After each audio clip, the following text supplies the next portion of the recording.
the mating color. Just that beating.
Hello, Miranda. Can you hear me?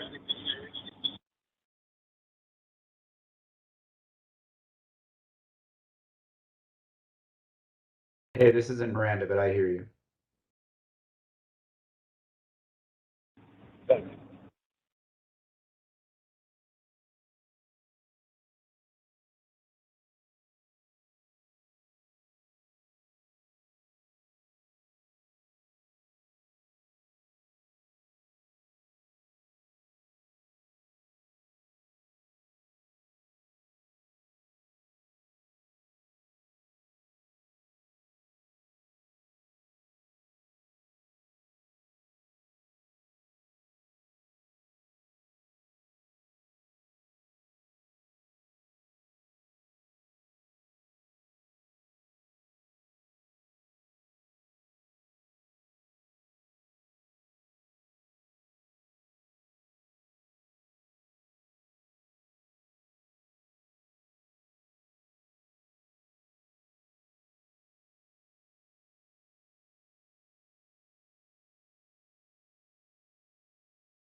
Hello? Am I here? Aha, hey, turn my volume up. Hey Brian, hey John. Did I hear Chris? Maybe. Who else do we have? We've got John. And John is also calling user too, because I'm on the phone. Okay, sounds good. So Brian, John, and me. Anyone else? Sorry, I was late there too. My WebEx decided it wanted me to update, and so I had to sit through several minutes of updates there.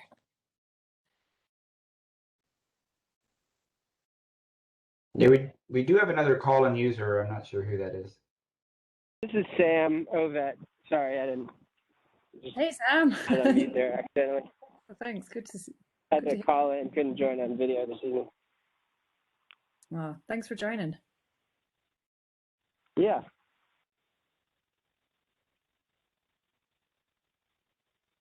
Okay, if we're waiting for a minute, I'm just gonna grab a glass of water.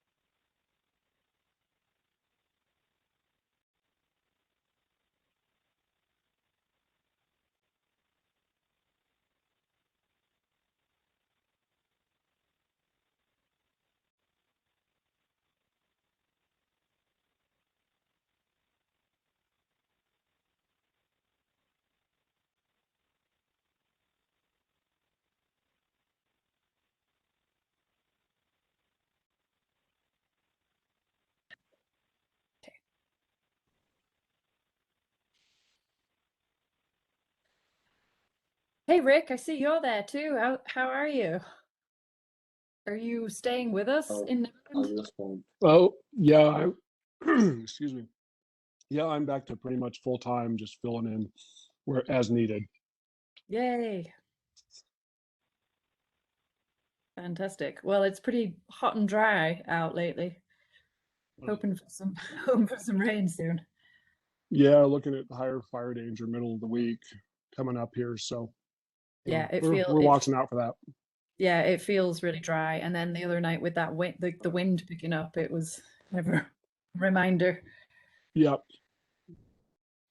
I think there's actually a fire weather watch for us here tomorrow, if I read the report right.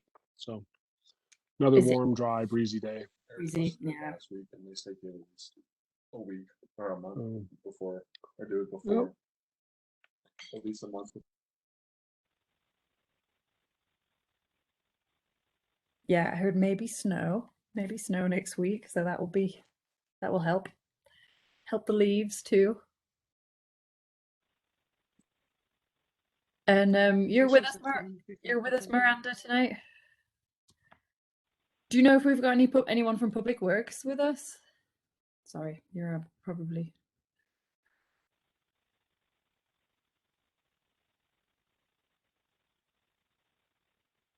waiting on. Well, I haven't heard from anyone. Let's see. We've got Brian and John. I'm just gonna check my email here too. Hold on a sec.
Okay.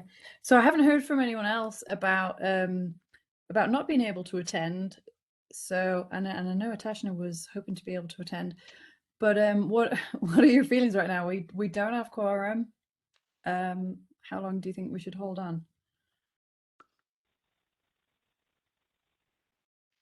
Hey, sorry, I was off mute because because I'm eating pizza. I haven't heard Miranda chime in yet. I'm not sure if her unmute button isn't working very well or not. But if we don't have quorum, we don't really have quorum, I guess.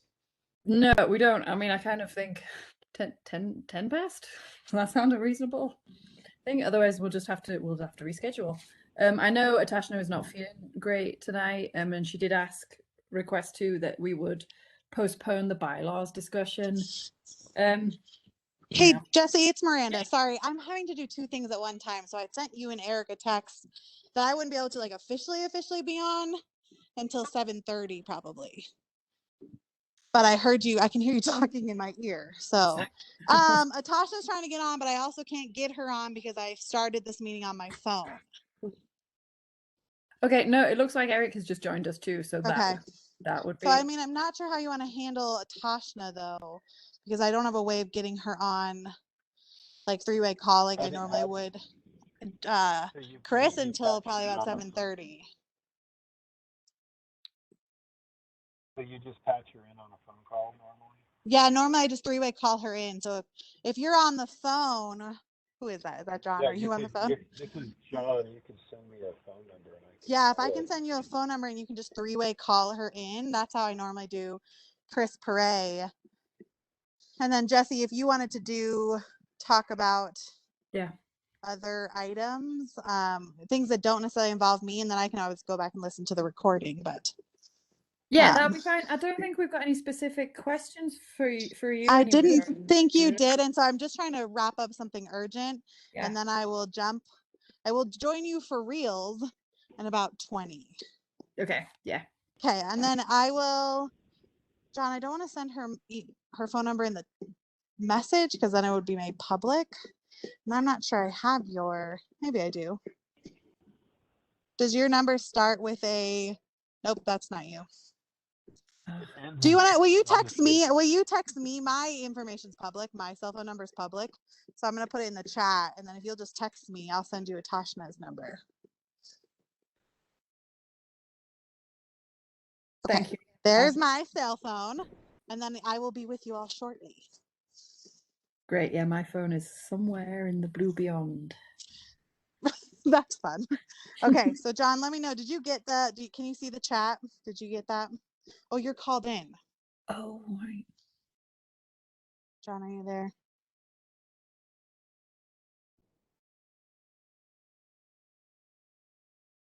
Oh, can you all hear me? Yeah, I can hear you. Okay. John. Oh, he just messaged. Oh, okay. He just messaged me, and I just sent Atashna's number to you. And then if you can call her, three-way call her, that'll be awesome. Okay, you guys need anything else from me right now? Otherwise, I'll be right back. No, I think we're good. All right.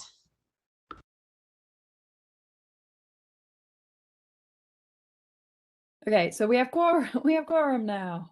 Yay. Are you with us, Eric? Are you here? Yes, I am. Okay. Just check. We've had a funky start. All right. We'll try and just run through the stuff kind of quickly tonight because I think people are not feeling. I've had a couple of messages that people are not feeling great and just full moon or something. So let's just try and get through stuff kind of quickly. So I'll just do a call to order because we've got enough people right now. So it looks like we have John. Okay, yep, I'm here, and I believe Natasha's here too. Can you give me the link so I can sign in on my computer? I can definitely look that up. I just go to the town website usually. I can email it to you, Atashna, if you're in front of your email. Yes, I am. Okay, I'll take care of that here. Give me a minute. Because I realized at Quarter Till that there's no link, so I tried calling you, Jesse. The line was busy. and I emailed you twice, and I tried calling Miranda at Town Hall on her cell and her email. Yeah, I usually just go to the town website and like pull the link off there and then email it to you all. So yeah. All right, it's on its way to you, Atash, now. Okay, I've got it. I've got it. Yay, thank you. Okay. Okay, I'm going to sign in now. Thank you, John. All right, see you in just a sec. No problem. Thanks, Brian. And John. Okay. Open WebEx. So Okay. we have John, we have Brian, we have myself, we have Eric, and Atashna. Oh, okay. And What's that? Is that 5 people? Yeah. Okay, I'm on the site, so I'm going to hang up. So we're just missing Chris right now. And then we have one open member slot, which hopefully we'll get filled tonight. Okay. Yeah, let us know how that goes. Tashna, you might have to, I don't know, you might have to uncall. There you go. Looks like Okay. Okay, Okay. I'm in. I'm Bye. in. Bye. might have to yeah. So John sent over the minutes a few weeks ago. They did a job for me. That was helpful. Does anyone have any edits? Usually you send them on to me beforewards, but let me know. Otherwise, we'll go ahead and confirm.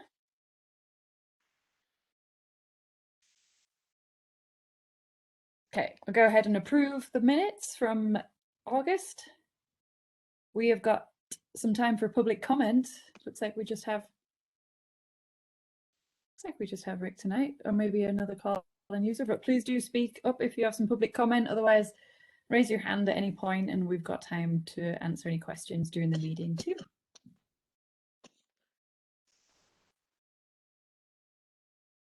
All right, moving on. We've got first on the agenda tonight is board elections. So we have one application for the Prozac, and that is Sam Ovett. And I think he is on the call tonight. I am. I'm just calling in. I wasn't able to join by video, so I'm here. Thank you so much, Sam. Just maybe just a couple of quick questions. Like, why do you want to join the Prozac board? I'd like to join the board because I have an interest in just being involved in the community and being a positive member of the community and being able to, be solutions oriented with things. And I've always valued open spaces and park spaces, and it's been an important part of my life. And so for me, it seemed like a natural way to be involved in town to start with, at least. Just because I'd like to be able to contribute and help where possible. So that's kind of the short way of saying it. I'd like to be a member of the community and involved. Yeah, thank you so much, and thank you for like hopping on to the last few meetings that we've had and like participating already.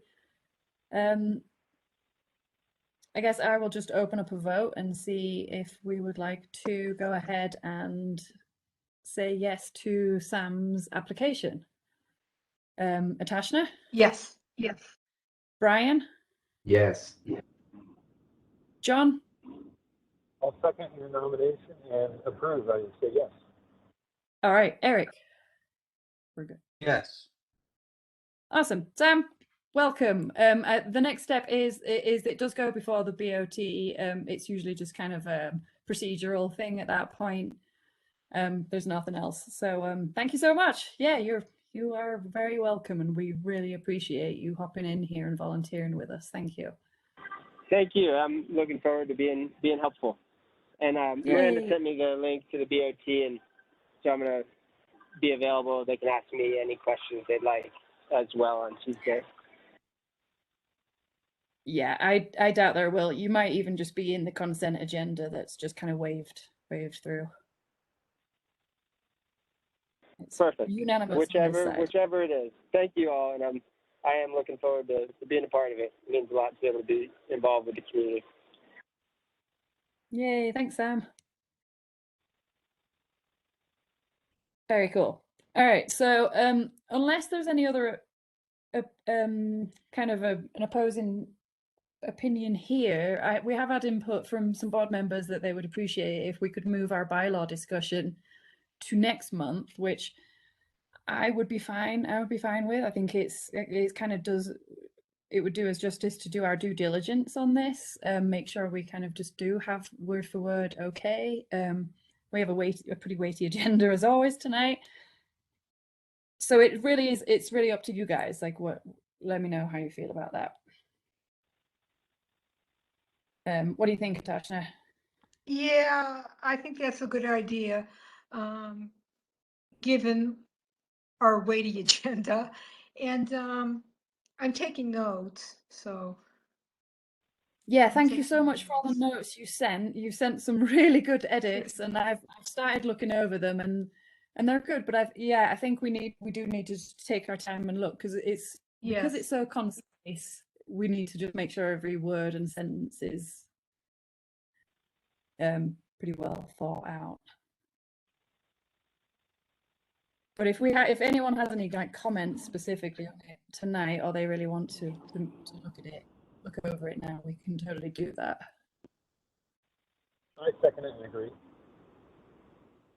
Okay. So it looks like we've got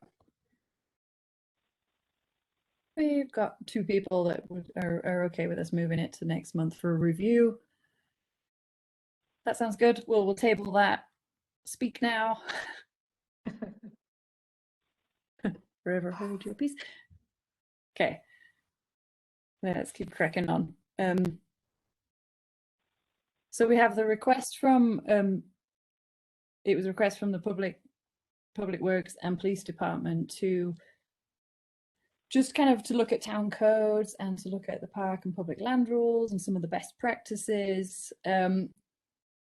So we started opening that discussion up, and then Miranda requested, put a request in with the Nederland Community Library that they help with some research of nearby and comparative communities. And they came up with a list. I wonder if I can share that.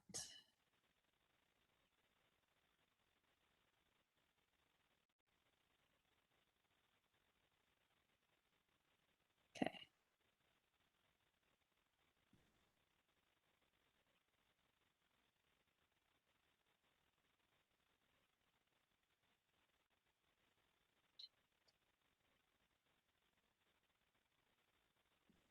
Are you sharing a screen, Jesse, or?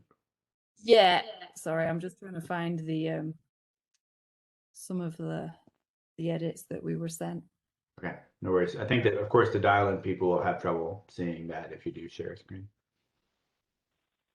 Yeah, exactly. Oh no, that's the bylaws. There we go.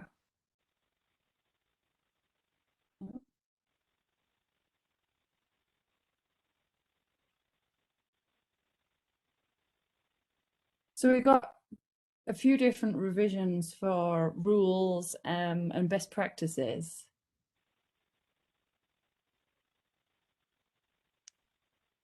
The first one is kind of this one here. If you're on video, it's rules and best practices. Let's work together to keep our parks green. Park rules. Hours are from dawn to dusk. Children under 12 must be accompanied by an adult. Be respectful of others' presence and keep sound levels down. Pet poop must be picked up immediately and disposed of properly.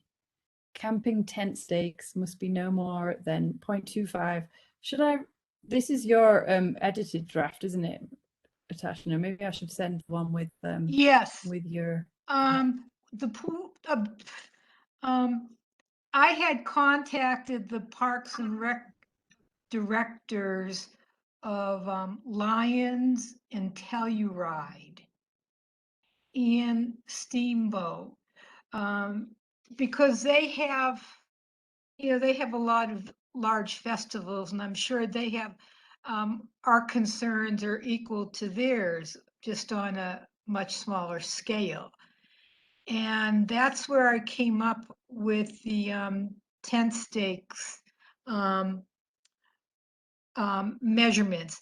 They said that they do require vendors to use weights. However, with general campers, tent campers, this is what they require. They require that the tent stakes be no more than 4 inches in length and a quarter diameter. Yeah. Their public works department, I don't know if our public works department has this, I'm sure they must. They also all said pretty much the same things. And they said that they have, when they have festivals and they have tent sites, their public works has maps of all their irrigation systems. So that helps them to designate tenting spaces so that the lines so that to minimize any damage that might occur to the irrigation systems. That's why I Hey, put help that me. in. So, Can I ask you a question about the tent stakes? Yeah. So is this intended to be tent stakes for like camping tents or for festival tents? Camping tents. Do we allow camping in Chipeta Park?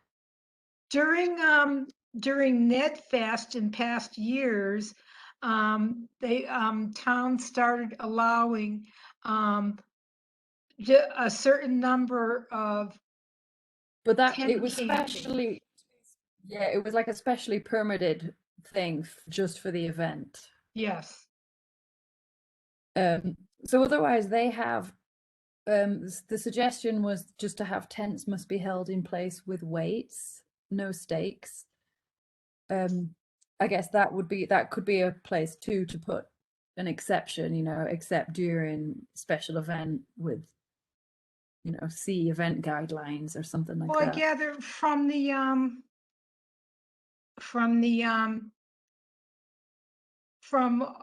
all the people that I spoke with, weights are only required for vendor tents, whatever the event may be.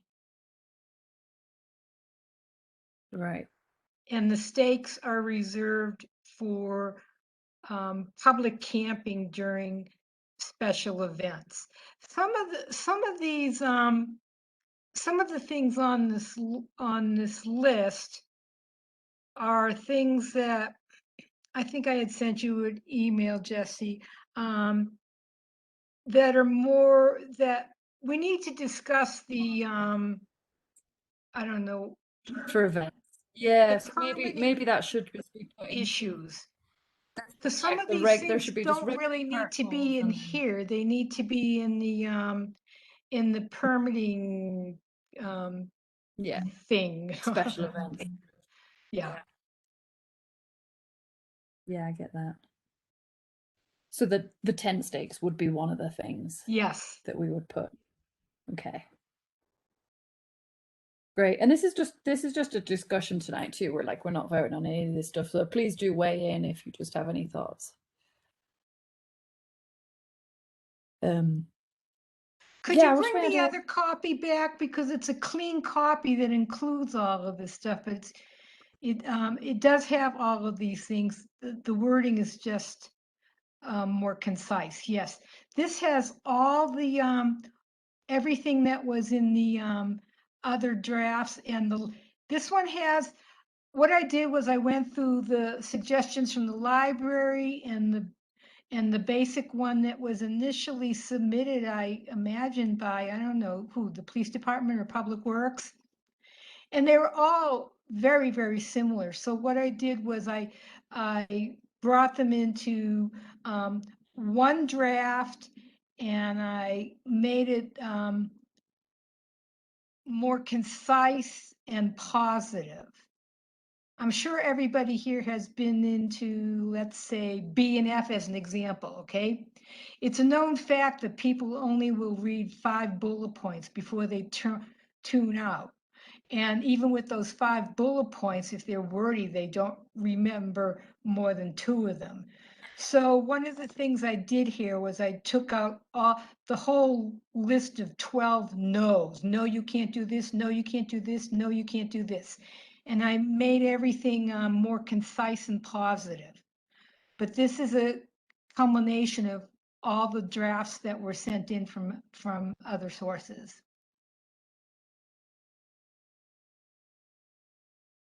I am concerned that it doesn't explicitly ban camping, which I assume we would probably want to say no camping except by exception. Or look, it says under not allowed, it says no vehicle or unpermitted camping. Unpermitted, okay. Yes. I see no vehicle camping or unpermitted camping. Yes. Okay. So does vehicle camping mean like parking your van in the parking lot of Chipeta Park or something? Yeah. Right. Or like, yeah, your RV, which is, I think that was a few of the complaints we had. Yeah. Was RVs, vans, cars, anything that has 4 wheels on it. And you can live in it for the night. Yes. Okay. My concern is eased. Thank you. Yeah, that's a good one. And then the only one that I was going back and forth was on the camping tent stakes. So I think I would want to wait. Like, maybe we should say no tent stakes unless for, see special event guidelines or something like that.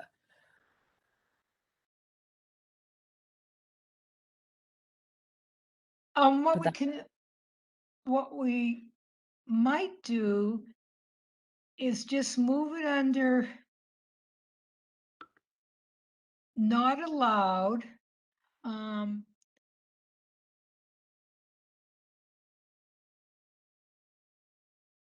Or somehow word it so that it's permitted camping only, and then as part of that, tent stakes must be blah blah blah.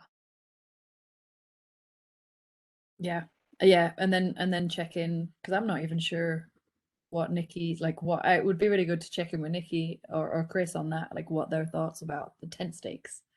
Well, especially on Chipeta. I'm assuming that they were the ones that made that, but no, that section that said weights only, which is what spurred me to call these other towns, because I'm sure many of us do or have done a lot of camping, and we've always used tent stakes. We don't go backpacking or even car camping carrying. But I'm thinking, like, in the event of, people who might want to put up shades, like their little just a day shade thing. They addressed that with me. And they said that those shade tents, they're not allowed to be staked. Yeah, okay. Yeah, so that's why I'm kind of thinking just maybe no weights unless permitted with, see special event guidelines or something. Well, then maybe we can just take that line out altogether and just say tent camping, see the special event, like what you had just said, see special events permitting. Yeah, that makes sense, just to refer them to that, because there are instances where it would be allowed, but not just regularly. Yes. Thank you so much for all your work on that, Atashna. That's really helpful. It was fun. I'm sure. It really was. I love doing little things like this. But the goal here, right, was to put something into town code that was enforceable, right? No, I don't. Was that what Oh. it was, or was it just for best practices? Because even if the rules are there, like it could be enforced, but it doesn't need to be enforced. I think they wanted the flexibility. The police wanted the Okay, well, flexibility. I had a concern then, since Eric brought that up. I had a big concern about, and I really did temper it a lot, was children under 12 must be accompanied by an adult. My first thought was, what, we're gonna have the police go into the parks and start carting people? I mean, that was my first thought, really. What's the point of that? What's the point of that? I'm assuming that the point of that rule is that we do not want, and the police department, rightfully so, does not want young unaccompanied children running around the park, because there could be a liability there. They could be gored by a moose or fall into the river or the pond. So maybe there's some way to address that without saying, without making it seem like, the police are going to be going around carting people to make sure that they're a certain age. No unaccompanied minors? No, because No I mean, a unsupervised 16-year-old can be in the unaccompanied park. minors? What, Eric? A 16-year-old can certainly be in the park on their own, Oh, yeah. so it can't be minors. Well, no Yeah. young children? No Or- unaccompanied young children? Yeah, I don't think, like, it was my understanding that it wasn't going to get put into law or into code. I think it was just a best practices so that they did, because there was nothing. See, I thought that the Yeah. police already had their own rules for the parks, but they couldn't enforce any of them because they weren't in town code. I thought that was what they were stressing about. Can I make a Yeah. comment here? Yeah, please do, right? I don't want to speak for Chief Johns and the police department, but this is something I spent a lot of years doing and working with parks specifically. And there's a couple problems with having things that are good ideas or good practices that aren't in law or aren't in the code. Because like Eric just mentioned, if they can't enforce it because it's not in code, the problem for an officer is if they even make contact with somebody about something that isn't a law and detain them, that's illegal. You Yeah. can't do that. I mean, you can talk to Yeah. an officer can go up and talk to anybody about anything, but if it's considered a detention and the courts decide that later, then that's a big problem. The other thing is law enforcement always has a discretion to not enforce or enforce at different levels for certain things, especially on the very minor side of things. So if you say dogs must be on a leash or must be on a 6-foot leash and somebody's on a 12-foot leash, they can decide to not say anything about that. Yeah. But I think it's really important that the things you take seriously need to be in code so that they can be, not necessarily will be every time. But if you don't have it in code, it just brings up a lot of problems. Yeah, hey, sorry, this is Miranda. I'm officially back. And that is accurate. And that's the police department's concern is they're often being asked, like, why are we not enforcing, whatever X, Y, and Z is? And the answer is that it's just not in code. So Right. should we be doing this with the intent of presenting it to make it municipal code? I think that would be an excellent idea.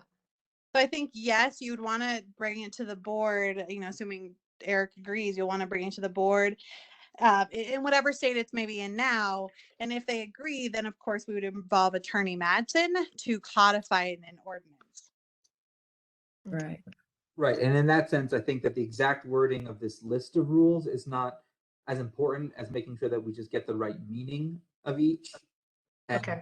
And also express anywhere in here where we want a certain definition of any of the terms to be used when it is adapted into a kind of passable ordinance or resolution.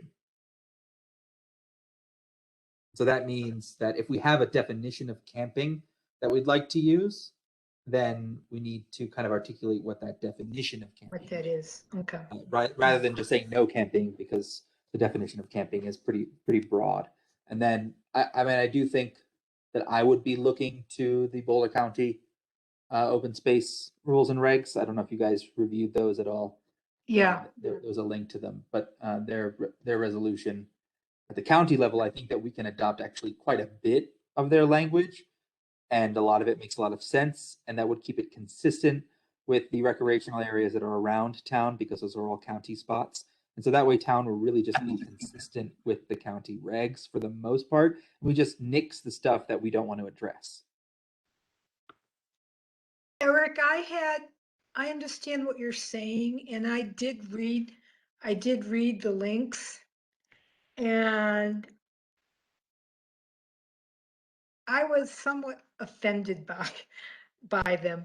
Maybe not so much the content as they were so lengthy and so wordy. Right. This is not what we would post on a sign. This is not what we would, Yes. go by when we were telling people what the rules and regs are. That would be the document that we have just been talking about. Right? That document, the one that you've used, I think, would summarize these rules, right, in a kind of clear and concise way, but that in the Okay. actual ordinance that was passed, we would kind of further articulate what we mean by camping, I what see. we mean by tent stakes, or whatever it might be. Yeah, so the town Okay. attorney she'll be reviewing any final policies with this. So this is just the first kind of brainstorming for that. Okay. And also, it's just when we're talking about code and legal weighing, it is important to kind of consider that these kind of things they do offer opening for being sued in a zillion different directions. So it just needs to be really carefully considered word for word, and that is exactly Okay. kind of what. So what then the there's actually two. This is kind of like a two-step process. We have the ordinances, which the municipal ordinances, the municipal codes that are very specifically defined. And then we have the signage, which is what we're looking at here for potential signage. It's just very brief to the point, you can do this and this is not allowed. So apparently chapter 10 of the town codes has information about guns and shooting, harassing wildlife, trash and littering. And then chapter 11, article 5 has the no camping stuff. But I guess they're looking for specific regulations regarding Chipeta and Gershio. Right. So and this that would makes be, sense that's because the a whole lot of the town. regulations are dated. But I or want they're to. unclear. Can I just clarify though, the camping is tough because, and I don't have the code right in front of me, but there's another section of code that contradicts. There's two sections of code that talk about camping and they contradict each other. And so I think we have to be careful. And that's where the police department has not been able to enforce it because one doesn't mirror the other. So if they gave a ticket, the other person could come back and say, well, what about section, and I'll find it and I can email it out. But what about section blank that says otherwise? Well, it might be worthwhile then, if we're going to attempt to pass an ordinance anyway, to amend the conflicts, the contradictions about camping in the code while we do this. Yep. And that way we can maybe come up with our definition here, which I don't know. I've actually liked the way, for the most part, that Boulder County has done it.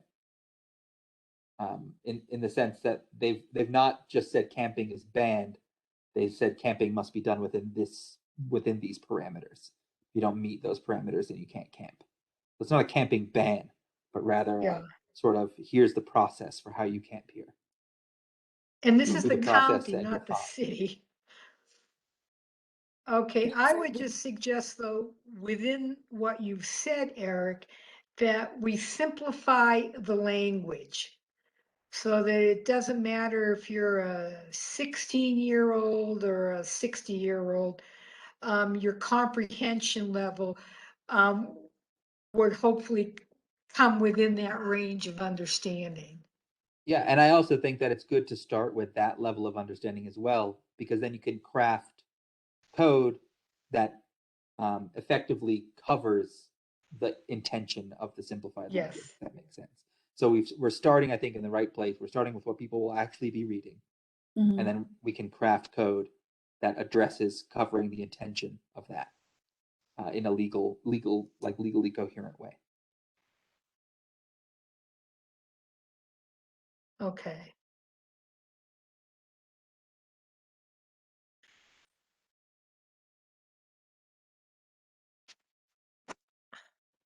No, that sounds pretty complete. There's the signage and then there's the ordinances. Yeah.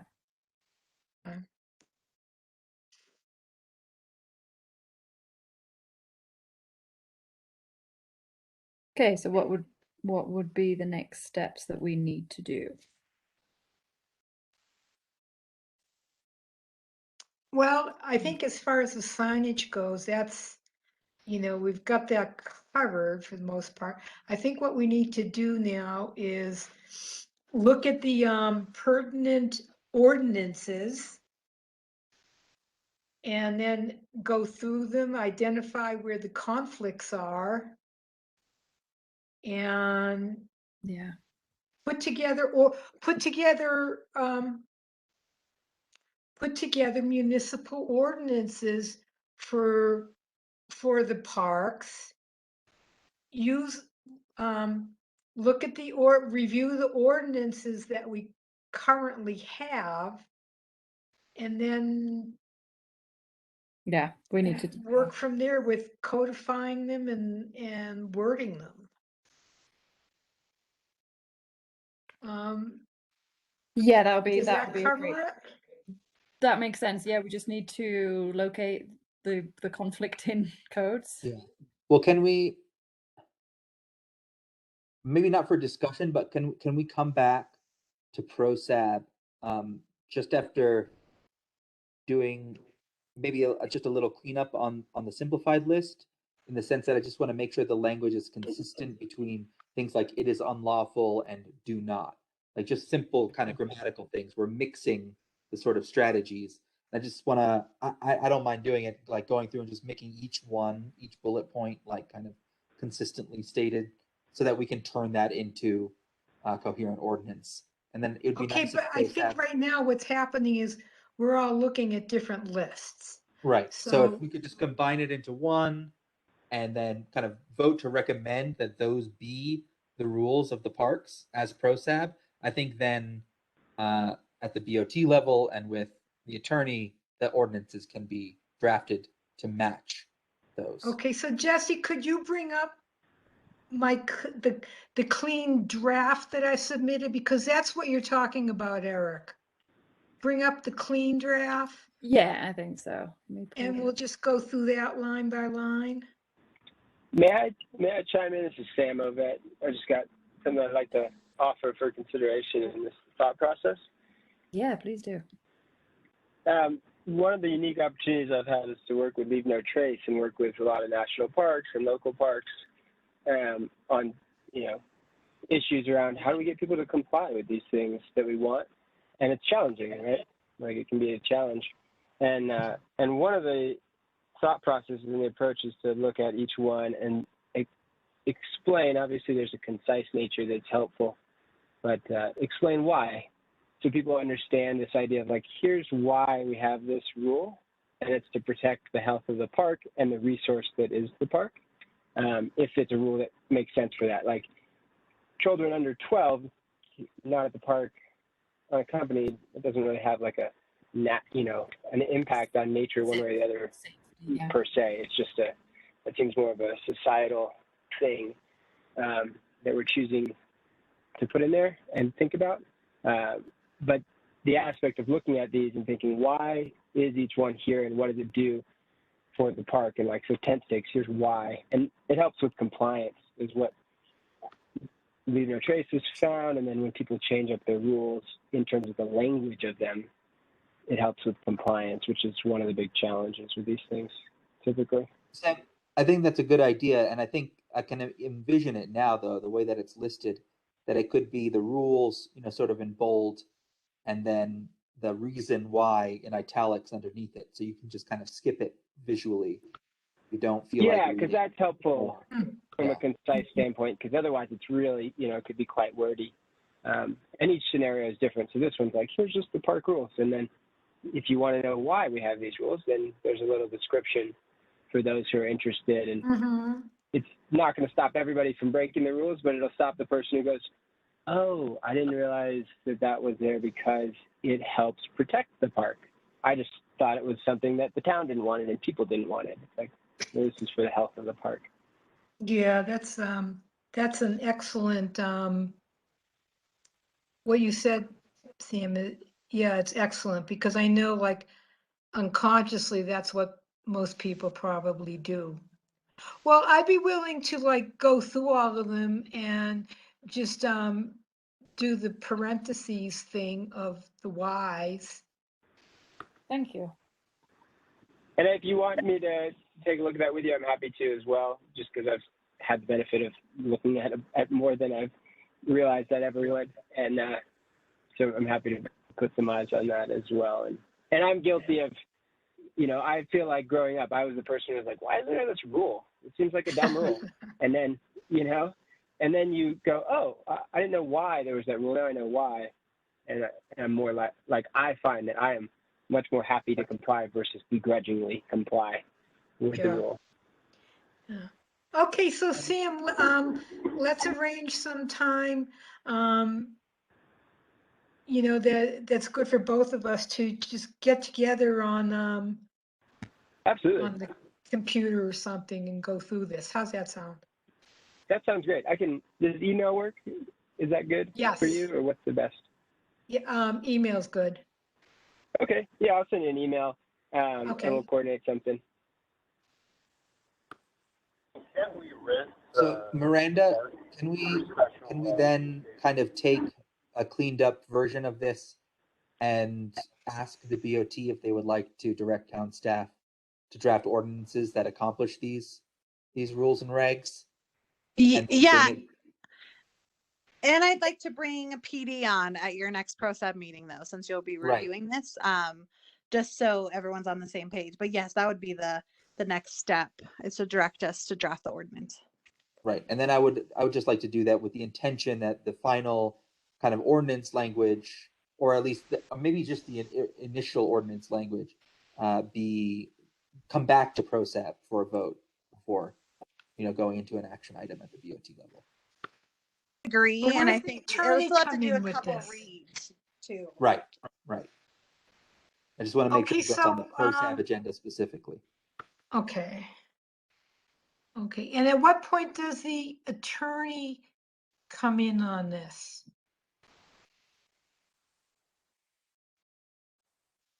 I think once we have finished up this list and talked to the PD next meeting and kind of voted formally that these are the recommendations that we have, then I think maybe we can bring it to BOT level and the BOT can direct the attorney to work on it. Okay. Right, So- we need the BOT to confirm that they want the attorney to spend time drafting that. Oh, I see, okay. So it would be I us. do have one more question. Yeah, please do. Go ahead, John. Yeah, I was just saying that can't we rent the park for like a wedding or something? And if someone can't they have wine and stuff at the wedding? And so if that's all true, then I was wondering if we maybe put the last 3 items on there, just say unless permitted, no alcohol in the park, no camping, no fires. That's in there, John, Yeah, I think it does say, unpermitted.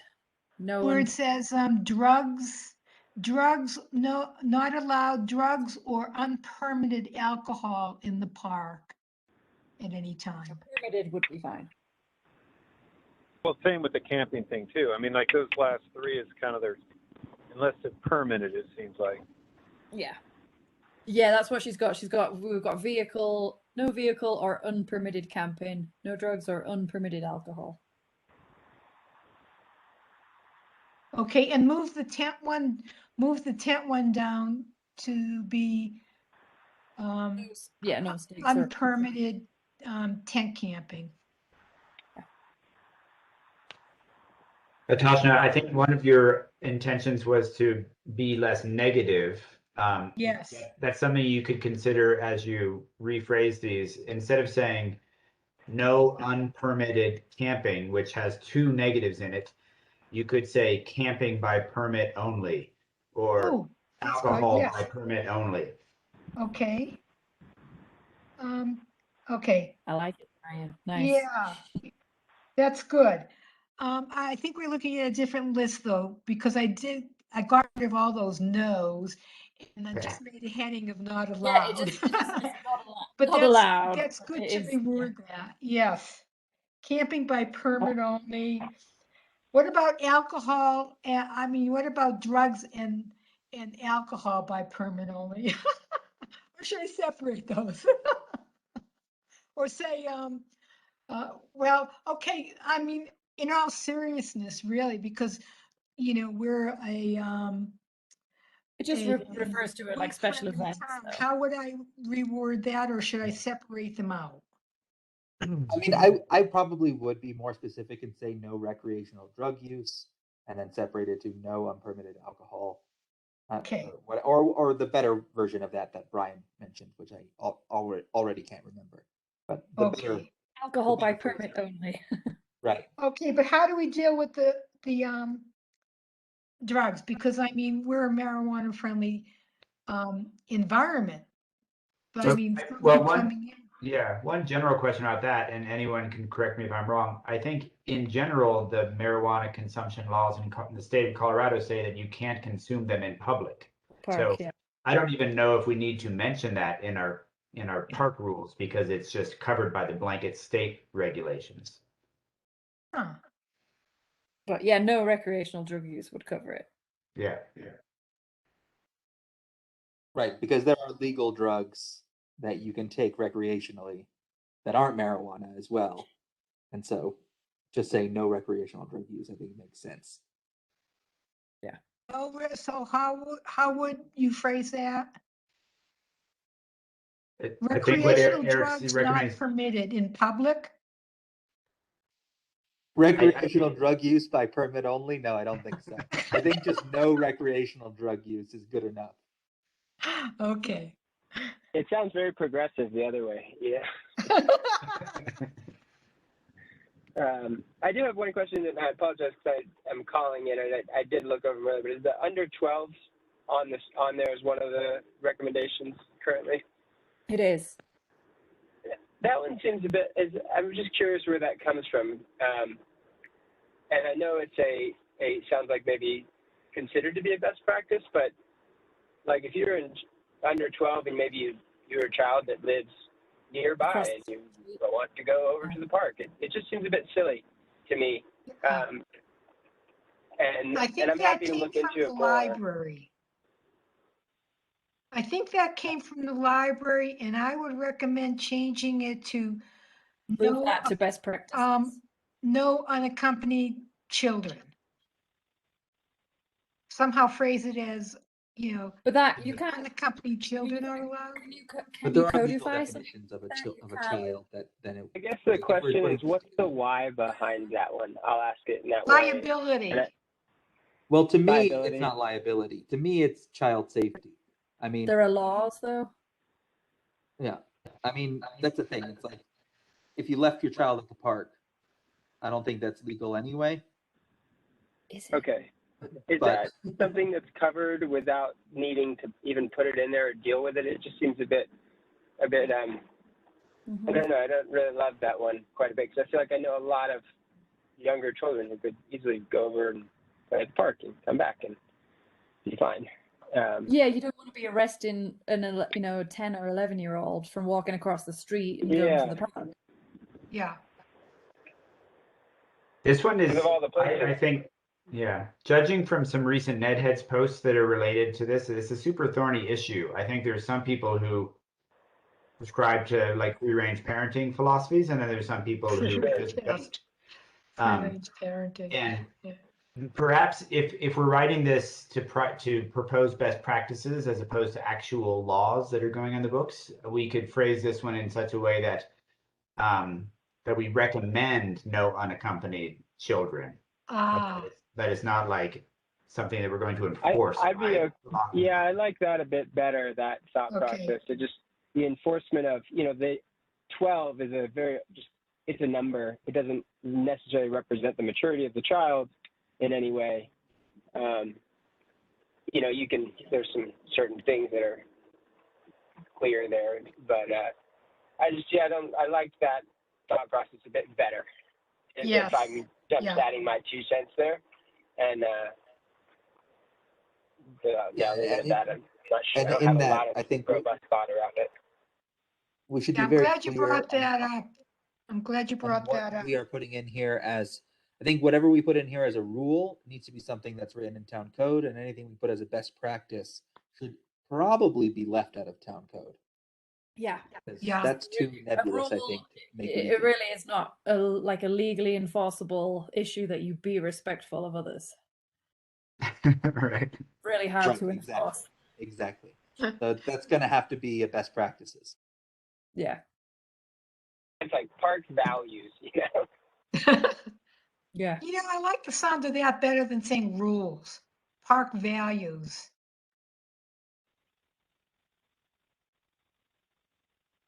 Yeah, I like that. Okay.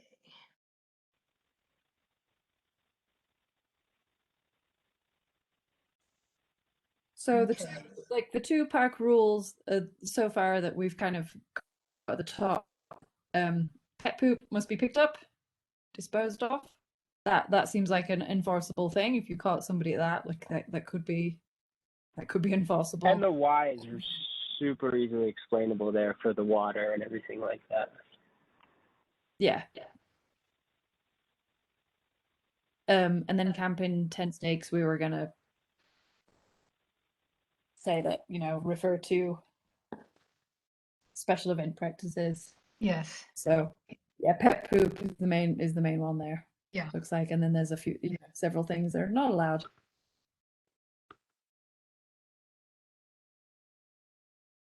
Yeah, very productive.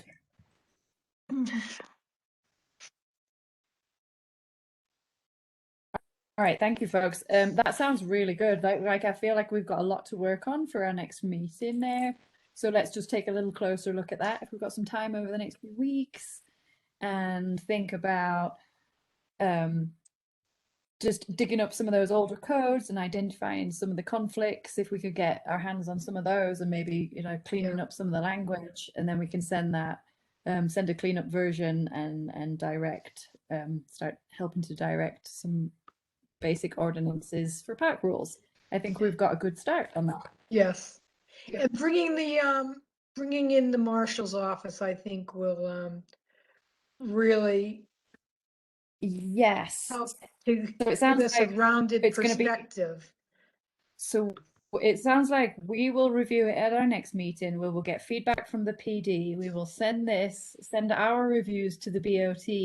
They will send that to the town attorney, and then back to us for any further amendments, and then back to the BOT for final. Okay.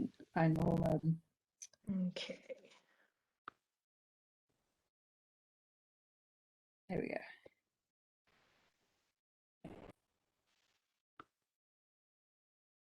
Does anyone have any more comments on that? That was really helpful. Thank you, everyone. Okay, 8:02. We will move on to Big Springs Egress.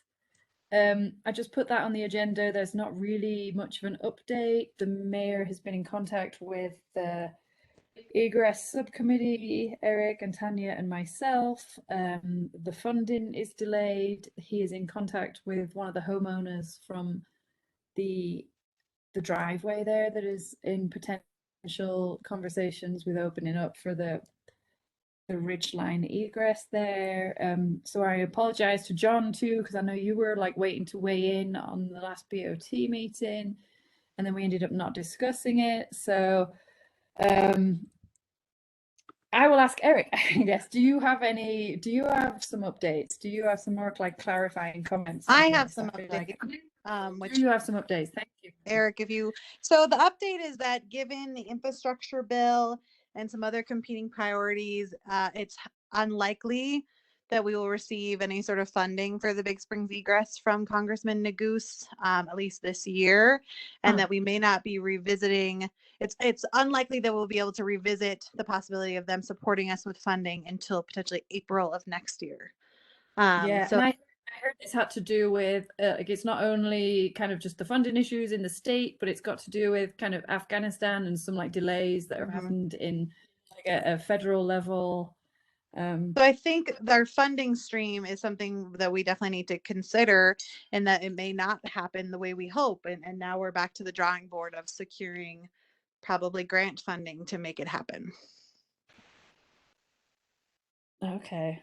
Miranda, that sounds like okay, from what I'm hearing you say, that sounds almost like a absolute that I would sort of document here in my notes as instead of funding being delayed, that the funding is no longer available. Well, We'll be looking for other sources. This funding was never a guarantee in the first place, so I think that should be. And so yes, I would say it's just as much of an unknown as it was, a month ago, because it was just never a guarantee. Okay. So I think it's in town's best interest to always be looking for alternative funding for this egress. Yes. Just because we can't guarantee we'll be picked up as kind of that special, earmarked project. I mean, that was just never a done deal in the first place. Okay. And now what about this, Jesse, you had said something about the homeowner's driveway. Is the mayor in discussion with the homeowner? That was what he said. He said he was kind of working with the homeowner, kind of on discussions about having access through the driveway. There's 5 households that access one driveway. And one of the egresses, one of the proposed egress routes connects to one of the driveways, which is up way high up on the ridge line, which is kind of known as Black Dot. And that is the route that has been identified by the fire chief and the fire department and several other agencies as being the safest and the most viable engineering-wise route. So I guess in the meantime, we can keep having route discussions and keep having these discussions, because I mean that's our priority, is to find the safest and most environmentally viable route for this, regardless of funding. Obviously, an egress has been a priority for 25 years or so. Okay, but this one homeowner is holding it up because they don't want their privacy disturbed or something. Yeah, I mean it's definitely understandable from the behalf of the property owners, is that they don't want a road coming close to the property. So I think that there are some legal components that I really do need to be fleshed out, which I wouldn't be comfortable kind of going over in a public meeting like this, just because we do need that attorney-client privilege to sort through.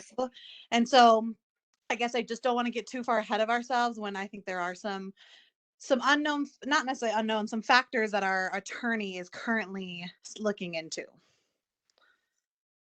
Okay, no, that's really good. Miranda, is there any question or concern regarding what's it called? Use by right, adverse use by right?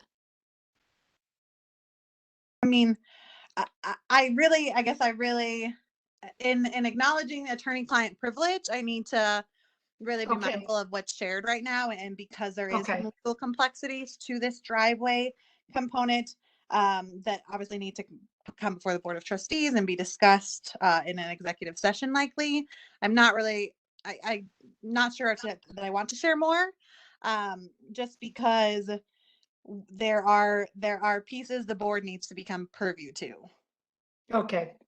And one of the questions that was kind of circulating between the subcommittee was, you know, is it possible for us to go ahead and unapprove the previously approved route, which was up through the wetlands across?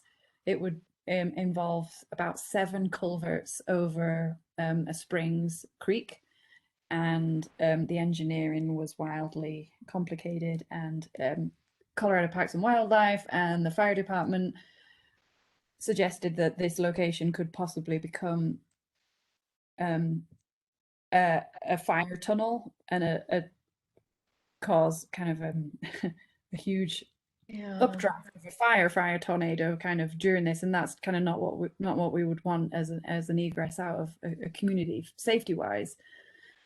So I would still like to keep the topic circulating, because I think it's really important that we don't lose sight that one of the routes that was approved is not a good viable route, and I would like that to kind of maintain it as our focus.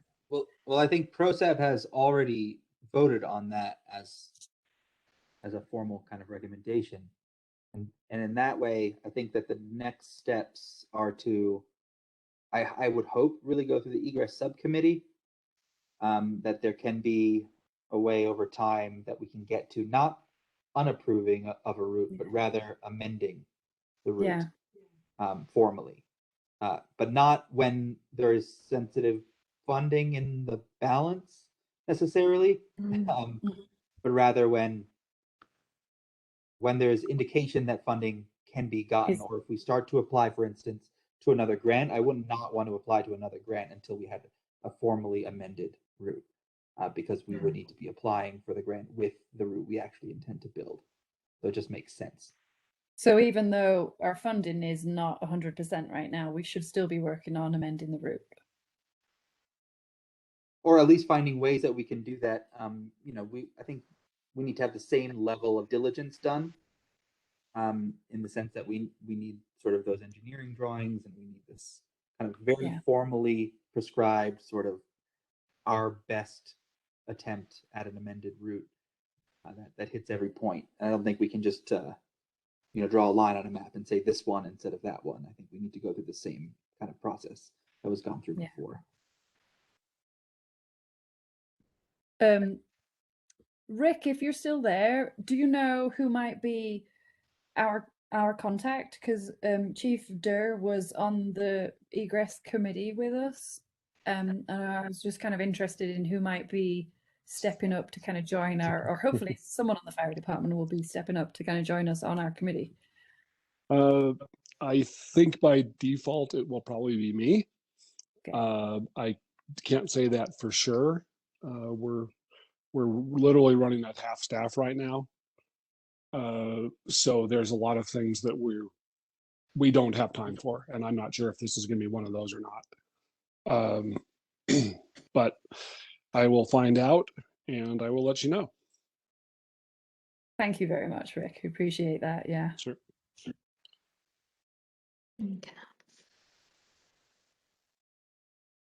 Well, that answered my questions. Does anyone else on the board have some more comments for that? I mean, it's just ongoing. Or Miranda, do you have anything else?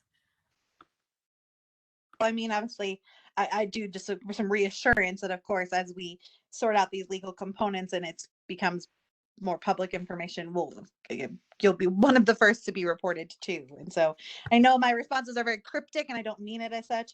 I just want to give the space for our attorney to do the work she needs to do. Yeah, thank you. I would totally get the confidentiality kind of issues around this, and I appreciate everyone putting in the work and really giving this a serious consideration, because living so close to this area and the egress, like it really is a serious thing that we need to put thought into. It's a lot to do with health and safety and lives and the future of the planet and the environment and everything. So I do appreciate that we give this serious thought and consideration. Thank you. Okay, moving on. Resilient communities. Gosh, a whole bunch of stuff on this. I haven't really got notes in front of me. So I've been in touch. We've spent quite a lot of work. I feel like it was this month. Was it this month? I don't know anymore. On with Jason Fan. He came up to the area a few weeks ago. The artist who is working on the art installation. So he came to visit the area and he met with myself and Miranda, and we did a site visit so he could get a feel for the area. And then the next day he visited a bunch of community places. I know he bought a guitar from Brightwood Music, and he went to the library, and he met with Public Works, and he went to the Public Works and checked out all their stones, and he's super excited about all the boulders. And Chris and Nikki and Miranda took him to the forestry sort yard where he checked out a lot of the wood resources there, and he's very confident that he can create something awesome with the land there. So in the meantime, we're just working on some of the contracts and finalizing some of those details regarding crusher fines and the surfaces that he's working on. And he's got a tentative date set for we've got a tentative date set for the art installation for 3 weeks, starting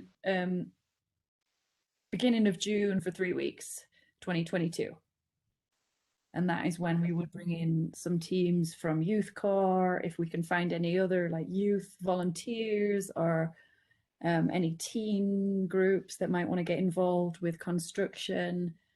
He wants to lead some workshops. That is when hopefully we will do a land acknowledgement, hopefully with Ava Hamilton from Right Relationship as an Arapaho. So we want to do some kind of Arapaho acknowledgement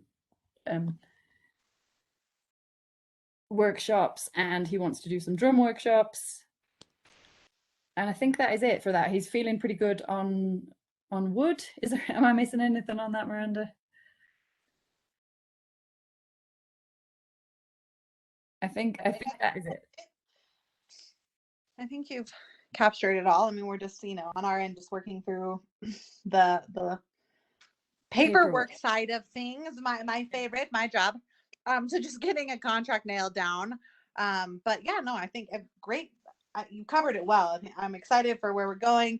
And if those of you, Jesse, remind me where it is. It's yeah, that was it. Brighton, yeah, and where the other designs are. I went to the one in Brighton. Yeah, so super cool. That was the last month too. Yeah, so I took a drive out to Bennett, Colorado, which is like kind of out near the airport, and Brighton, Colorado.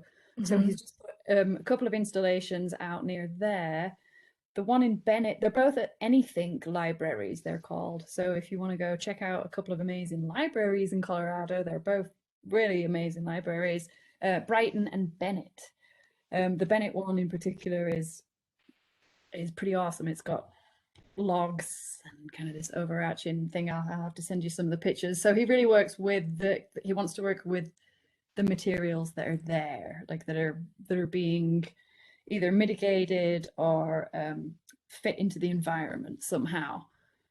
So I have got in touch with a few people from our local community just to try and loop them in and try and make this aspect of the Resilient Communities project kind of more of a community thing. So we've got looped in so far. We've got the Nederland Community Library. We have Wild Bear, who might be providing some stumps and things. We have a local blacksmith, Emmett Hoyle, who's going to be kind of looped in. And also on board, we have Scott Harrison, who is the carver and creator of the Carousel of Happiness. And he is also super psyched about the project, and hopefully will kind of, come June, it will be this big community get together of different artisans and awesome doers and thinkers and creators in Netherlands. So I'm pretty excited about that.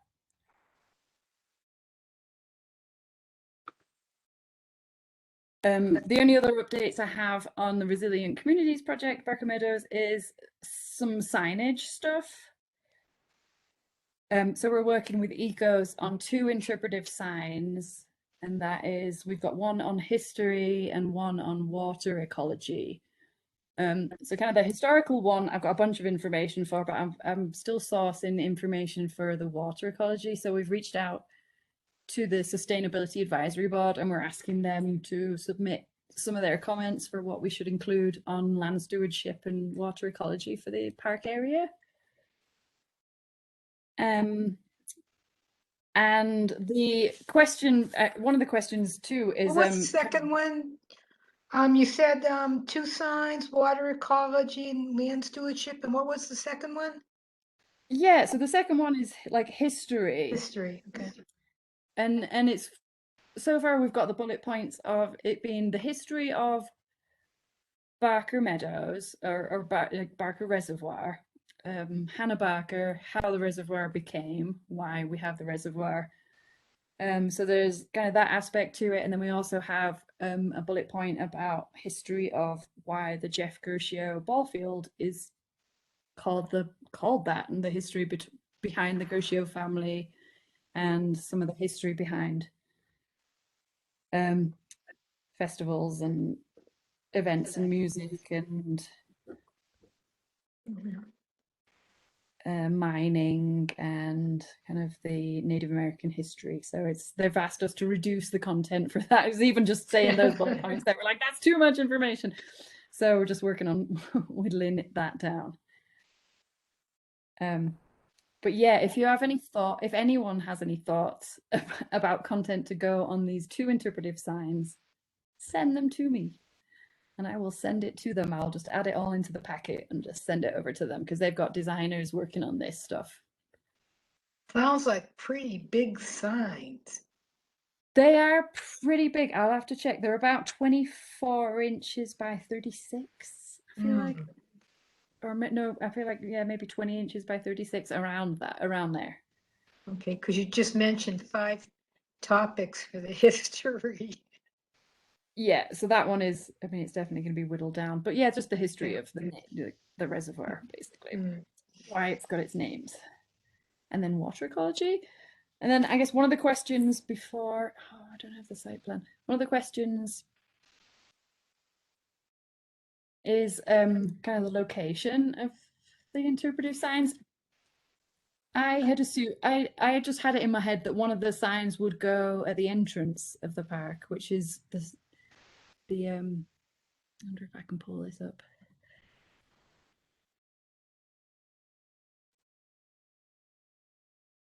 At the entrance of the park, and then the other one was going to be, no, I should really.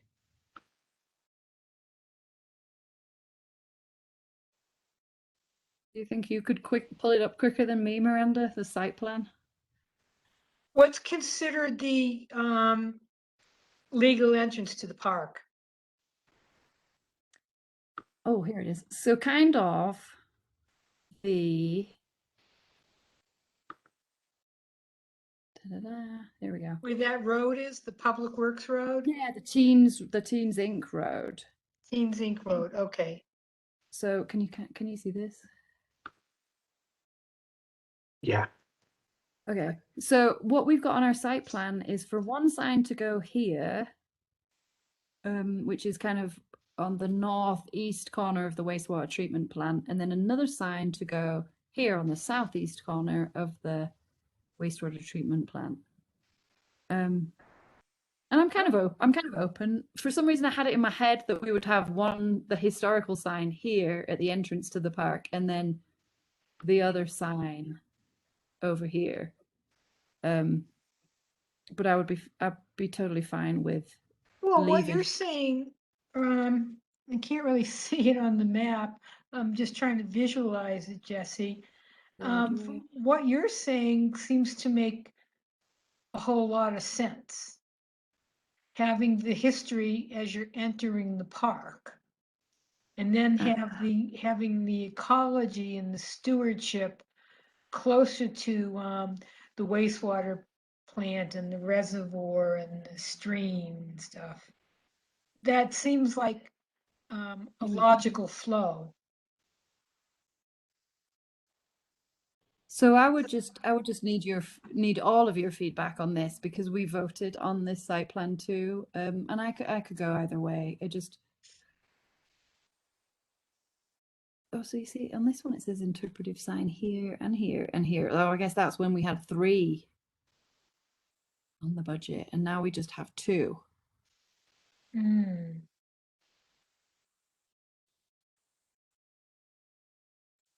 Oh, so I guess that is up to our discretion of where we put those 2. So I will await your feedback. Just, What do you think? just to confirm, are you, the current plan is the northwest and northeast corners? Is that what you're talking about? You know, now that I look closely at it, it says interpretive sign in 3 places, and we only have the budget for 2. Yeah. So we would. I think accent areas 1 and 2 are the most natural. Yeah. Yeah. If That you're makes looking sense. for feedback, my feedback is that those seem great.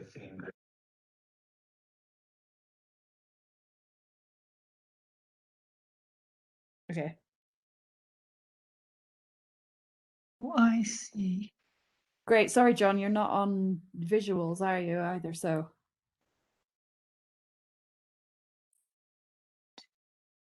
we're kind of just discussing about a sign that's put near the driveway. 1 and 2. Okay, 1 and 2. Great. No, that gives us that gives us a little bit of flexibility. Is two at the bottom corner there? 3 is at the bottom. That's 3. 3 is at the bottom. Okay, now when people, okay, so 2 is above it. Yeah. Okay, so Yeah. people access the park and then they walk around. So the next sign they will come to is number 2. Okay, and that's where the most accessibility will be as opposed to number 3. Yeah, and that'll be really close. That number 2 is really close to the art installation area, so that's a pretty high visibility area. Okay. So I have a site visit with the signage people coming up first week of October. So I just wanted to get kind of your feedback on that before this. Mm-hmm. And it sounds like 1 and 2, which makes sense. Mm-hmm. I'm glad we don't have to re-vote on that actually, because I thought I thought that was just it had already been noted on there that we had only 2 options, but we have 3. Okay. And I don't have any other updates on hardscaping or rain garden or anything. Have you heard from Public Works, Miranda, by any chance on any of it? I mean, so the rain garden is that phase 2 component where we have to see what happens in that area, and that's also City of Boulder's desire. So there won't be an update on a rain garden until sadly until we know what happens next year. So I mean, I guess in terms of the drip system, kind of full steam ahead. We have I know I showed you all the designs, but we're kind of getting everything we need to make that happen, to get those components moving. Our temps are done. We only have 1 left, and so we kind of, anything else we can try to get accomplished. But I am still waiting to hear back from GoCo on the possible extension for another year. We are still also having a material shortage, so I do think the extension is beneficial, but I don't have an update yet from them. I think that's all I kind of have on town staff side, but yeah. But we'll try to do as much as we can, throughout the months leading up to winter, true full winter. So Miranda is the irrigation drip system. That's the vegetation for the trees, the landscaping by the wastewater treatment plant. Yeah, so it's going to be all it's going to be all of the landscaping around the exterior of not only Gershio, but also the wastewater, where we're using both kind of a combination of potable and non-potable water sources. And so depending on the location of the vegetation, then that's how the decision we've made of what type of irrigation system goes in. The system, and I think Erica may have mentioned this before, but the system is built so that it could be, that wastewater could be used for it if we applied through the EPA for all the appropriate regulations. So that's really it, but it will go throughout the whole site itself, Atashna, Okay. anywhere there's landscaping. Okay, potable and non-potable. Yeah. Okay, so there's not going to be a sprinkler system embedded in anywhere. No, it'll just be the, Okay. Okay. And I guess that would be a segue, unless anyone if anyone else has anything specific to that. John, Chris, Brian. All right, awesome. Otherwise, I guess that would be a segue to just kind of a quick review to our last special session with the Frozen Dead Guy Days use of Gershio. I just wanted to touch base, hopefully with Miranda, and see what the updates with that was, and if we needed to weigh in on anything else. No, so they signed the permitting letter yesterday. I just need to sign it and send it back to them. We have a meeting with the organizers next week, really just to talk fire and police, and then they are on track to submit their application on the 24th. They did mention that when it came to their mitigation plans for snow and mud, that they're providing kind of some preliminary information, but their intention would be the week prior to the Frozen Dead Guy Day event to bring their expert team in to provide kind of that hard plan. You know, we can't predict what the weather will be, and so we'll have kind of both the soft and hard plan.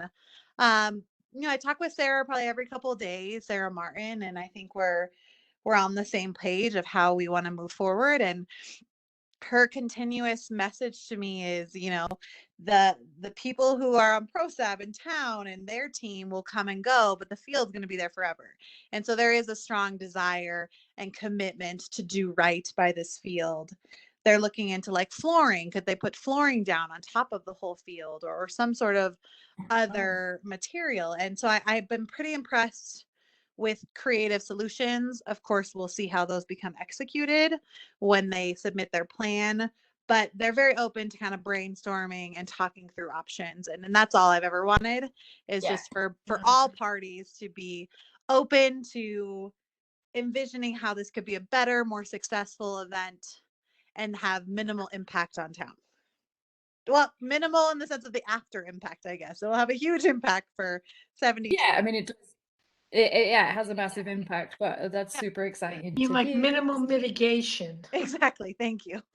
I'm like just saying words now at this point. Exactly. You know, it's the kind of the long-term plan, and you know, I know there's history, and I think what the benefit is for me, I have yet to I wasn't able to fully execute the last plans that we had, and I worked well with Amanda, and Sarah's pretty new to the Frozen Dead Guy Day team, so there's also two parties going into this with a breath of fresh air, and of course, you know, that historical challenges will always be there, but they're not front and center of any of our conversations, and that's I value that more than anything. Of past is the past, we're ready to move forward for their I think it's their 19th year event.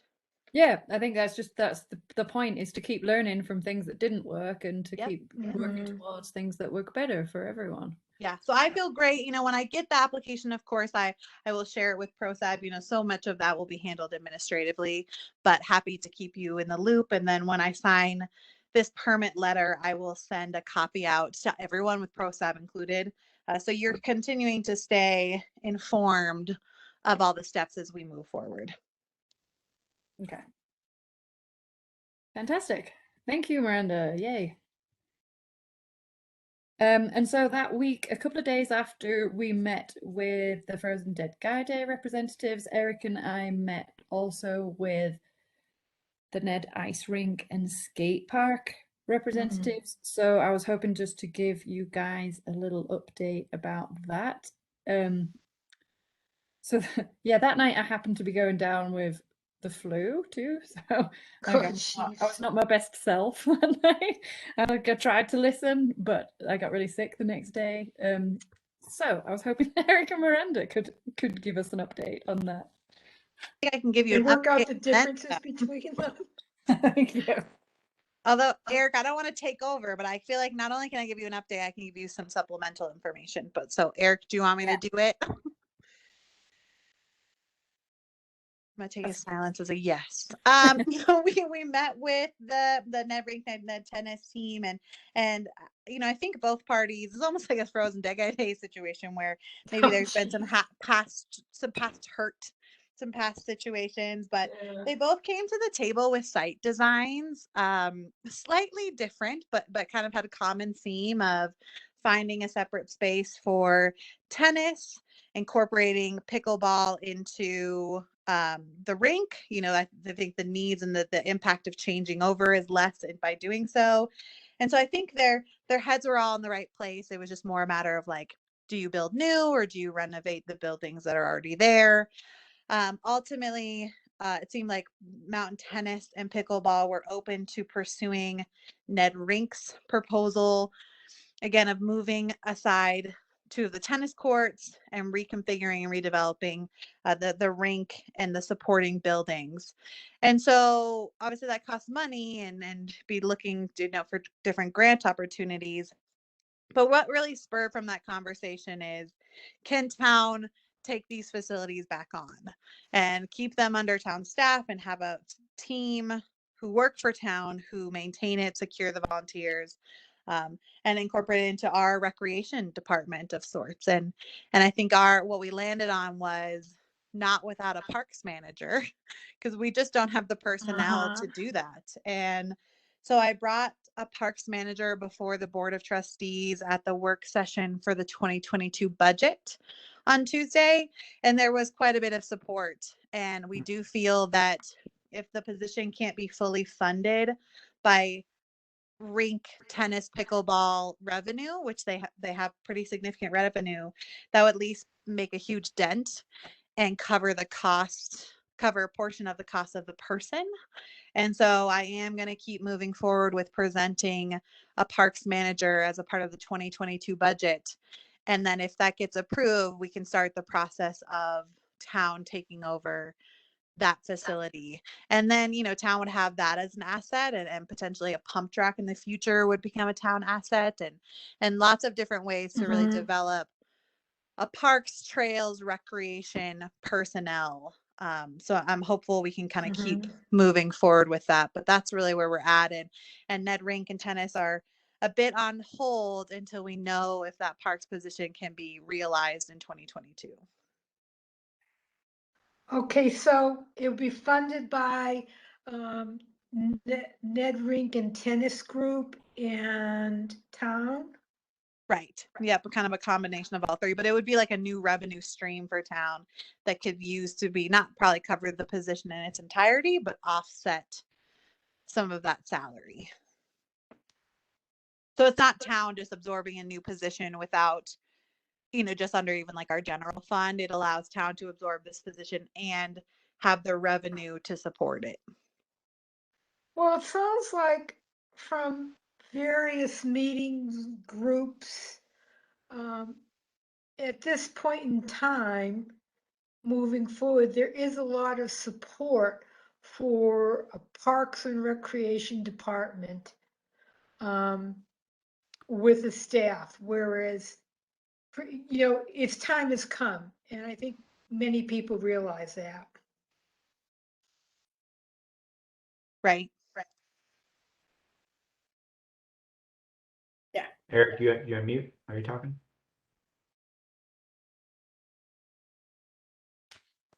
Oh. I can't hear you. Nope. Doesn't look like you're on mute. He's figuring out what while he's. Can you hear me? Yeah, there you go. Yes. Okay. I just switched my input from default to microphone back to default. And anyway, so that's why you thought I was silent before as well. Miranda. I was wondering what was going on. They also express a lot of interest in kind of partnering with having the rink and tennis courts kind of be more integrated with other recreation in town, specifically the community center, so we could kind of tie those memberships together, and you could kind of maybe add on a tennis membership fee to your community center membership for an additional charge, or a Ned Rink membership as well. So they were into that idea. So I think that we can kind of streamline the process of people getting access to these town resources this way. But they were also interested in maintaining those nonprofits that are Ned Tennis and Ned Rink, because I think they're going to be extremely important for programming. I don't think we're going to be able to rely on community center staff or town staff, especially at the public works department, to program for an ice rink or to program for tennis courts. And I mean like setting up games and events and things like that. So those organizations, what I'm hoping comes out of this is that those organizations continue to exist as kind of important fundraising mechanisms, but also taking kind of charge of programming for these assets, and the town becomes responsible for maintaining them and for kind of doing the administrative overhead. Now, Eric, I thought that Randy Lee had said some things about the nonprofit, or not that their board was fairly the skate park. defunct, and so That's they the were skate park, going to Natasha. dissolve. What? Yeah, that's a skate park, not Ned Rink and Ned Tennis. Oh, okay. I'll just put it on the minutes that I think that's great progress, and I'm super God, yeah. enthusiastic. I think that those assets kind of should belong and be administered by the city, and it'd be awesome to have a city parks employee who's at least partially paid for by the proceeds from it. So nice work.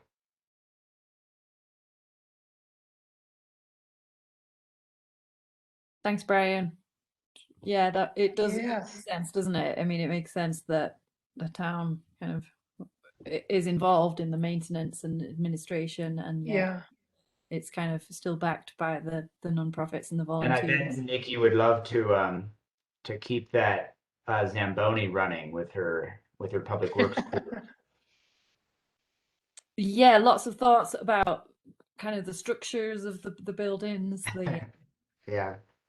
Yeah, Ned Tennis came with a proposal that they estimated would cost somewhere in the region of $100,000 to kind of revamp the buildings and make it so that the park didn't have to be reshuffled, all the boards moved every season when changing from ice to tennis. But Ned Rink had a lot of concerns with that. There were just a lot of kind of concessions that they would have to make, including not having a regulation size rink, which, because they have a lot of, they said like something over 70 games, hockey games were played on that rink this past season or something like that. And so I can understand why it would be kind of frustrating to not have a regulation size rink when you are hosting that many hockey games.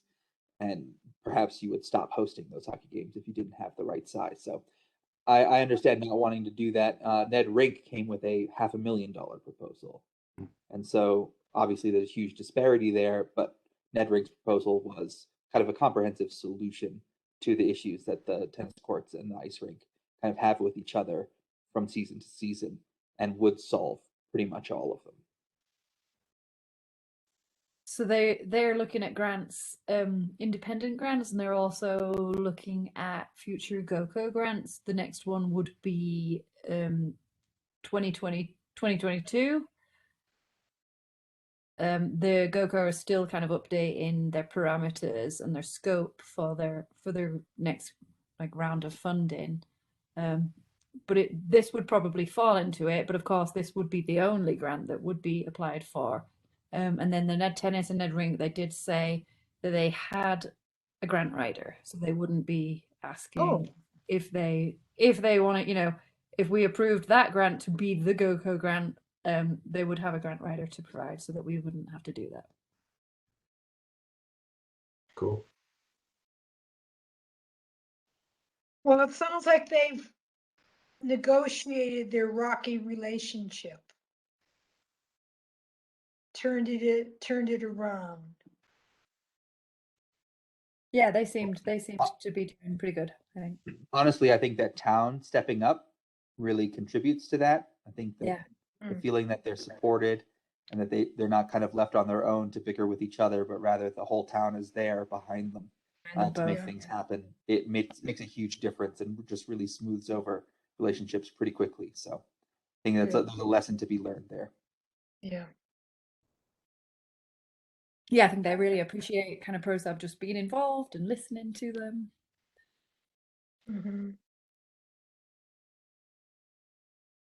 So I think that's all the relevant updates for that. We'll definitely keep you kind of updated with any further ones. I don't think there's going to be any probably for another couple of months. But that does sort of just segue briefly into the next one, which is the future funding of parks. So I know we just discussed about the parks manager position, and that is something that we can all do, is write a letter of support to the town for the budget sessions. Is if we could write a quick paragraph, a couple of sentences in support of a parks manager position, and how important that is for the town. That is due, I think, on the 22nd of September. They're going to have a session on the 28th, I think. Oh my gosh. So that's, Could you, not many days. Jesse, do you know what email address we would send that to? Miranda. Yeah, town admin. Yeah, so and use town admin for me moving forward. I'm trying to separate out my emails, please. That would be lovely. It defaults for with me. It's like you put in town and then it's like Miranda, this is where she is. I am still checking both, so it's like totally fine, but you'll just see I'll end up like responding back from town admin. It'll take a while, but if you do send it to town clerk, just know I'll still get it. But trying to break everyone's habit of it. Oh, okay.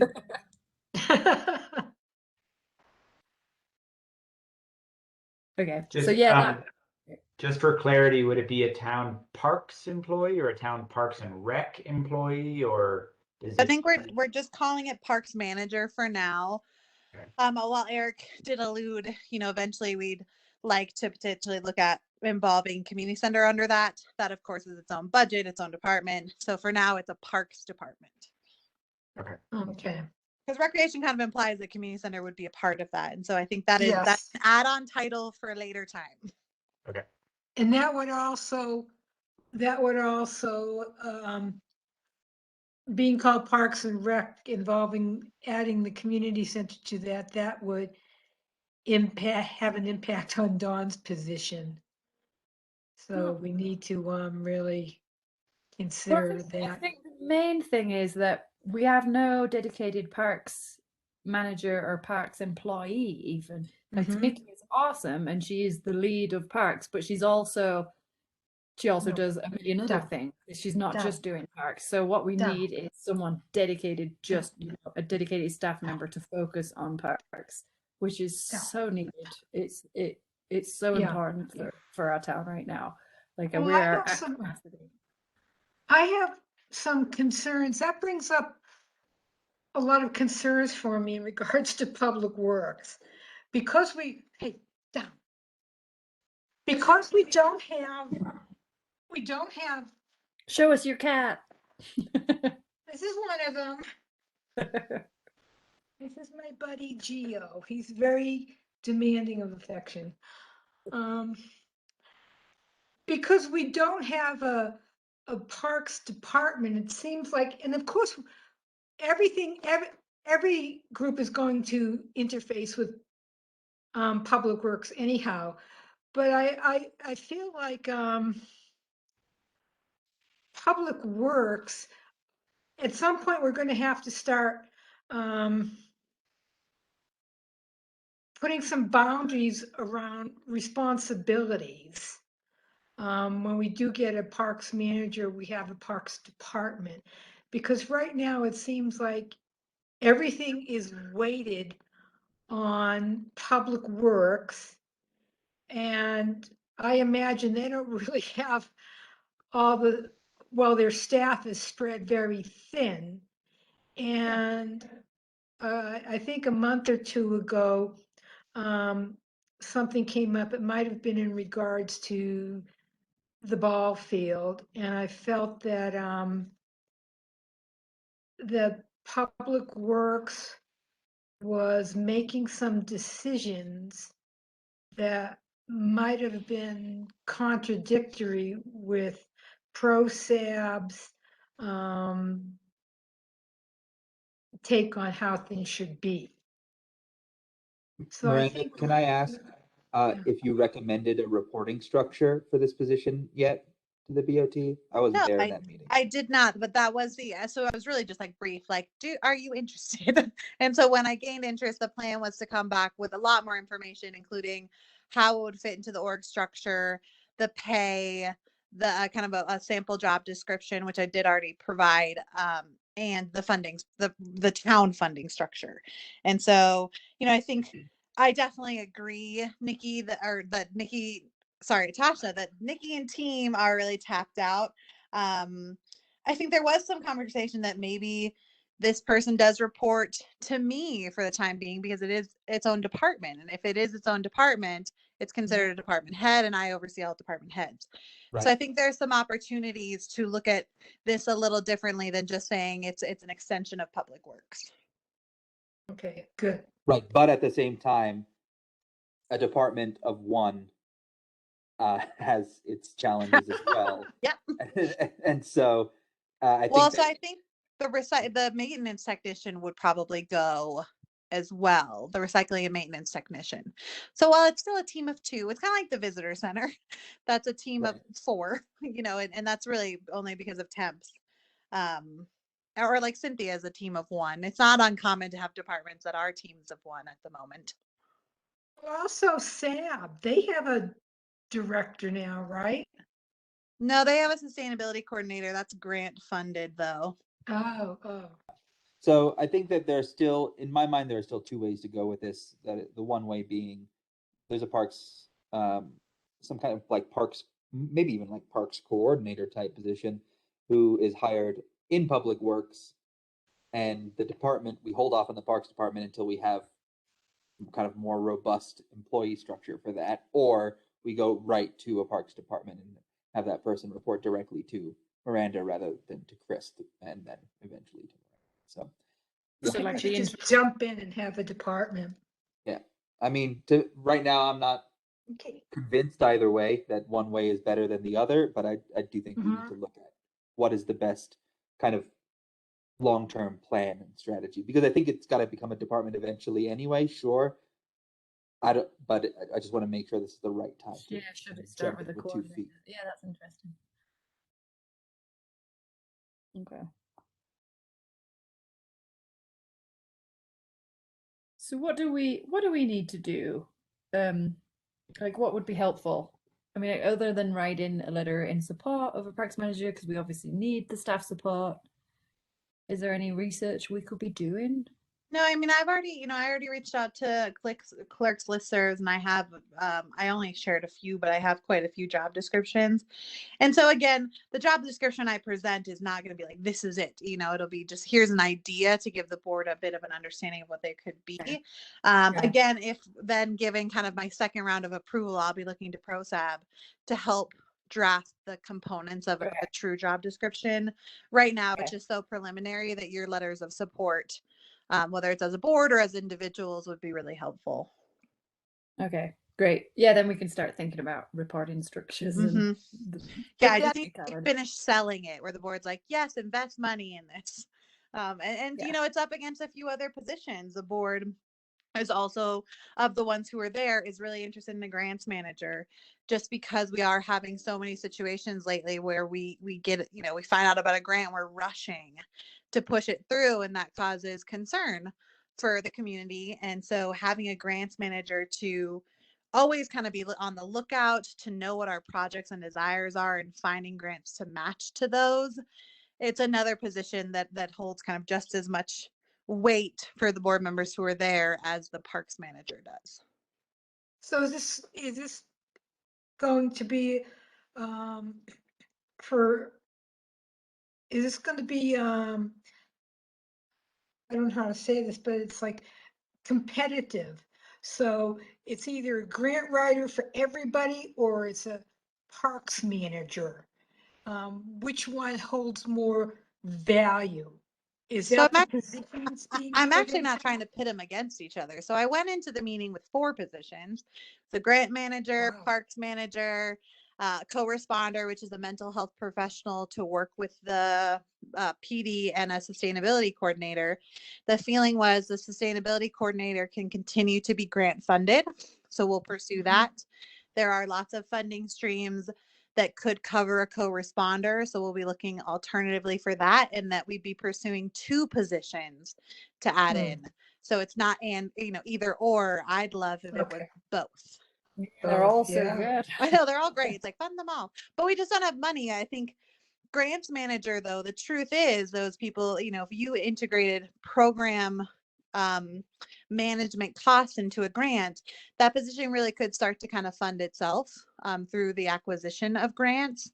And so I need to just sort out that for the board to see that Right.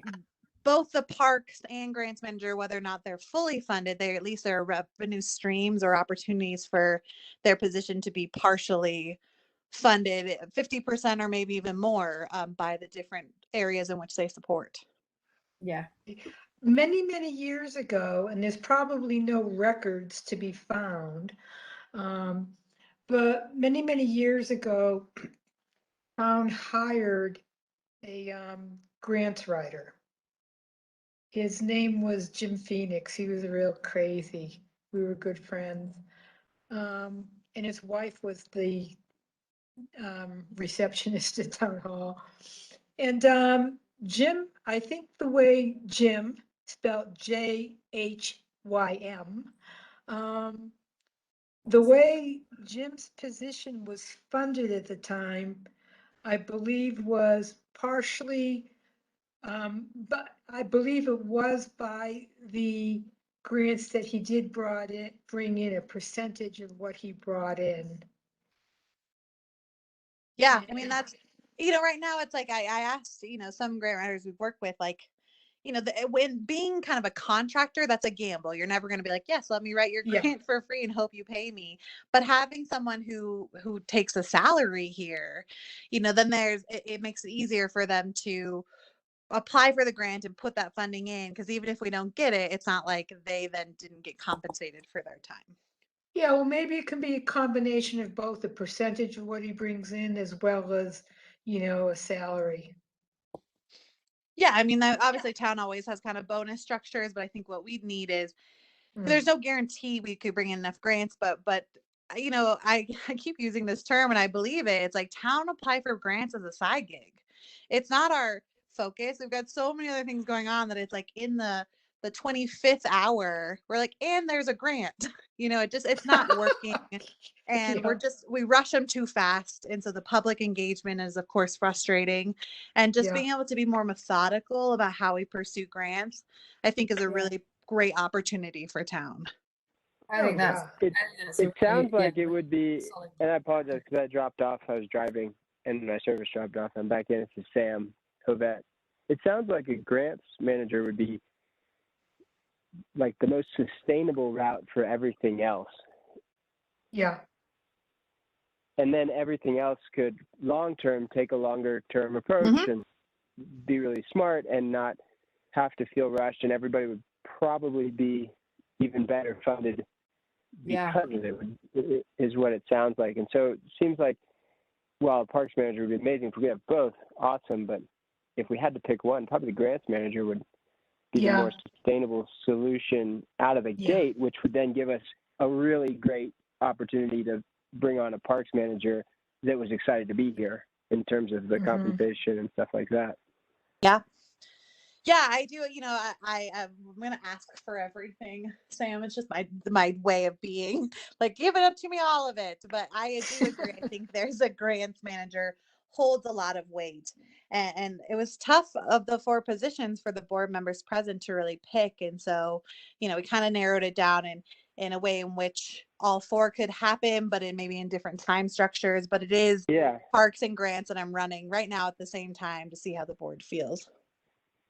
And I would say Yeah. that grants just seem like the way towards a more sustainable, funded future everywhere. And so someone focused entirely on that is like a wonderful, wonderful thing. And based on, and I don't know the details of this, but it sounds like it's challenging. And I would imagine it's challenging to like run town and do grants, like very challenging. So having someone focused on that would be like a potentially huge win for everything else. Yeah. And I think the challenge too, it really is that like, because we're getting them, this, for example, I'm running one right now that I learned about only 6 weeks ago, and it's due in 2 weeks. And so a grants manager may have learned about these opportunities months ago, and we could have prepared better. I think Chris can agree with me. We're so often up against this. Just came across my desk. It's so perfect for us, but I have 3 weeks to pull it together. Yeah, it's just right, which is just crazy hard to do when you have everything else, I'm sure. Yep. I mean, we And do it. I mean, Chris is, I think, a perfect example of that, millions of dollars worth of grants. But I also recognize the public component where people are just worried that oftentimes we're creating projects to match grants and maybe not grants to match projects. Like some of the actual requirements of that grant, the recent one is like a priority goes towards 25% of priority goes towards public buy-in. So do you have time to do like a huge public buy-in thing within 2 weeks when so much of the weight of the grant is for that? Maybe just to round out the conversation, in addition to writing letters of support for the parks manager position, should we be writing letters of support for a grants manager? Yes. Yes. If you are excited about both, that would be great. Yeah. All right. But now the deadline is the 22nd, right? That's like next week. Correct. But I would really hope, I'm not going to tell you what to write, obviously, but I just hope that folks don't say anything bad about either position or try to deprioritize either position here, because I don't think there's really any reason why we have to pick between the two. I don't think we should even talk about it in terms of priorities right now. I think we should just get a parks manager, get a grants manager. Agreed. Right. And then everybody can focus, and then they're like the patch, you would have the ability to build like here's the plan of what we really want to see, and not have to feel patchworked by the just constraints of a grant. Yeah. Right. And if we want somebody, I mean, this would be a person who would come to these meetings, who would be kind of our main staff liaison to town. Obviously Miranda would still be around, but this parks manager would be extremely important to Prozac. And then they could. Miranda's job. I'll give it up. Not that I don't love these, but I'll give it up to somebody. Wow. But what I think is really powerful is for this board, at least, to be thinking of is how a parks manager could dovetail with a grants manager to really make some serious progress on our parks and rec facilities. Like supercharge it, forward. Sounds awesome. Yeah, I mean, to that end, like that week, the week of the Frozen Dead Guy Days meetings, I had 6 ProSab related meetings that week, and it's not. I feel like it's not okay for a volunteer. Like it's that you shouldn't be doing that much. In one, like it's just you need volunteer. to set boundaries, Jesse. So, but just trying. But to that do means good. Jesse was then to be saying no to me, and I'm not. I'm just kidding. I'm not so sure. But no, I totally agree. It was a lot, and so I think even for I feel you. It's like if someone was dedicated, who could have maybe run that without needing to involve all these different parties because they were so embedded into ProSab and kind of knew those guidelines, and they received the special event application. I think it didn't necessarily have to go through all those steps if it was streamlined where that person runs out the park and it doesn't touch our whole admin team necessarily. They would be managing the expectations of facility rentals. Yeah. But and the grants manager would play into all of that too. Both the parks and grants, it would be awesome. It would really free up a lot of time for town staff to focus on the responsibilities of their individual jobs. Yep. Without being so spread out. Yeah, I mean, I think, we know that we have to obtain funds, and that's always in everybody's mind. And I agree. It becomes distracting because it is a lot of time and energy that goes into those grants. And I think that, again, the public feels that, like, well, it's amazing to get money. If we are so bogged down that we can't then execute, the money doesn't mean anything. And so Yeah. having that the team approach to grants, it will be a big piece too, where it's not necessarily you have to get them independently as a town staff and execute. You have a whole Yeah. group who will support you in completing that funding cycle. Yeah. Yeah. Well said. Well, I'm really glad that you have buy-in. That makes me very excited because I'm all for these positions. So any support you can offer to show the Board of Trustees that ProSab feels these positions are important and hold value to what you're doing, that will help. That'll go a long way in making it hopefully happen next year. Yeah. Well, thank you to all. Yeah, go for it, John. Oh, are there any just concerns that the Board of Trustees have that we're aware of that we could address in the questions or the letters rather? I mean, I think it's always, but just people. I mean, no, what I will say is town is in such a great place from a fund balance standpoint that any integration of administrative staff probably is not a concern. Adding on a new position, though, that are highly paid, and you've got maybe town staff who are entry level, who are not paid to that level. Of course, there's a little bit of concern there, but to reassure the board, I'm also going to be pursuing a compensation study that will help us figure out compensation plans and structures to how to align our staff. And so I don't want maybe the funky pay structure as it exists now to stop future positions, because I think there's a way to work out both. But the pay structure would have to occur in 2023 because I need ample amount of time to study compensation structures. Okay. That's good to know. Thank you for sharing that with us. That's helpful.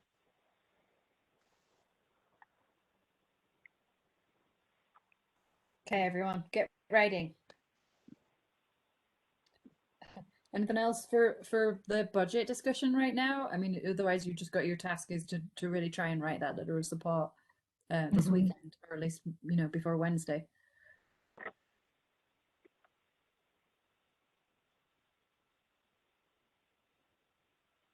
Finally, other business. I guess my only other question was, do we have any updates on identifying town assets or land, pocket parks, etc.? I have some input, Yeah, some please. informal input. A few years ago, I drove around all over town to try to locate all the parks, where they were, and any fixtures or anything that was on them. I also researched the names behind some of these parks because I really like doing that kind of thing. Like, who was Joe Smith? Who was I can't remember the other guy's name. Who were these people? And I contacted people at Boulder County Commissioner's Office who were very helpful. And I put all that into a chart that Public Works had provided me with, a basic outline. And I presented it to the board at the time. I also gave a copy to Public Works. I don't know what's become of that. However, it is in existence. And I believe Public Works gave us a copy a few meetings ago. So we do have a list of the town assets. It's just a matter of, and it's pretty good. It's pretty comprehensive, but it could be better. There could be more information on it, but it is a document, it is a working document that we can refer to. And with regards to the bike park, I'm still going through old agendas and meeting minutes to try to get all that information together so that when we do form a stakeholders subcommittee, they can be presented with this information to go through. Because the information is there, it's where to find it, and that's what I'm working on as well. Okay. My one open item is mea culpa about not following through on the Trails Master Plan survey stuff. I actually downloaded the results the other day, and I might reach out to Eric to find out how we're going with next steps. One of the plans was to get in touch with individual members of various kind of NED area special interest groups. Not sure if Eric got a chance to do that with his film festival and other commitments, but we need to track that back down and get back on that that course of work. I started on my list, but I did not finish it. All right. We'll get back to that. So it's a work in progress. Yeah. A work in very slow progress, to be honest. Do you know what? Slow is fine. Yes, at Moving least it's being forwards. done. Yeah.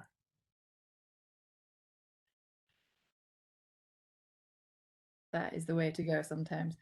So yeah, Jesse is still reaching out. Like there's the company that excavation company is still interested in moving forwards with that. So I mean, he's like slow moving too.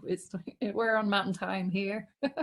So we'll just keep touching base and figuring stuff out. So yeah, but if any of you, like Sam or Brian or anyone, if you would want to be part of the subcommittee of the bike park, or if you know anyone, just keep putting your feelers out and see who might like to be a part of that. Well, we also had discussed that, that's something that we can put on the back burner, weather-wise, and resurrect it, in March or April to really put a structure together and start putting the word out. Yeah. I mean, I think a good thing to do over the winter is just keep talking to people and keep seeing seeing what the interest is, and baby steps I think are fine for this, because we've again we've got a lot of funding questions and budget questions as it is. So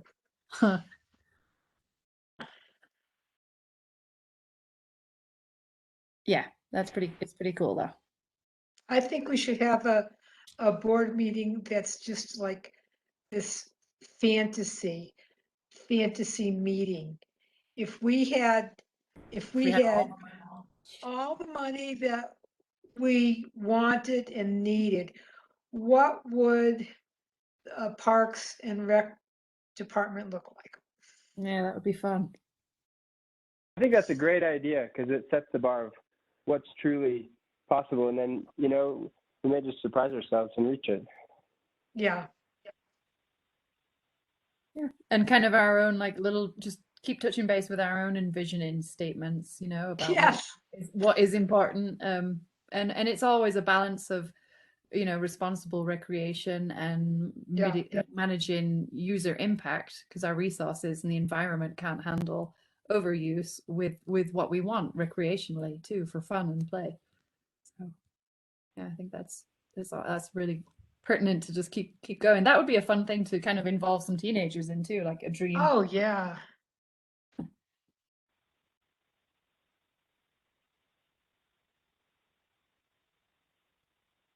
Yeah, fantastic.